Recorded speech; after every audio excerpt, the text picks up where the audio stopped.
السلام علیکم ناظرین، پرواز نیوز کے ساتھ میں ہوں سنیتا حمید۔ وطن عزیز کے دیگر علاقوں کی طرح ضلع خوشاب میں بھی کشمیری بھائیوں کے ساتھ اظہار یکجہتی کے طور پر یوم سیاح منایا گیا۔ اس حوالے سے ڈسٹرکٹ ایڈمنسٹریشن خوشاب کی طرف سے جوہر آباد میں ڈپٹی کمشنر میثم عباس کی قیادت میں ایک ریلی نکالی گئی، جس کی تفصیلات سے ہمیں آگاہ کر رہے ہیں ہمارے ڈویژنل بیورو چیف راجہ نور الہی عاطف اپنی اس رپورٹ میں۔ وطن عزیز کے دیگر علاقوں کی طرح ضلع خوشاب میں بھی کشمیری بھائیوں کے ساتھ اظہار یکجہتی کے طور پر یوم سیاح منایا گیا۔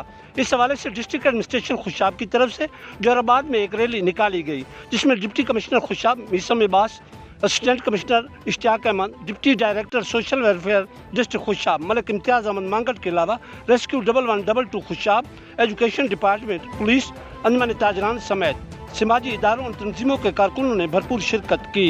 اس موقع پر ڈپٹی کمشنر خوشاب میثم عباس سمیت دیگر مقررین نے اظہار خیال کرتے ہوئے یوم سیاح منانے کی غرض و غایت پر بھی روشنی ڈالی۔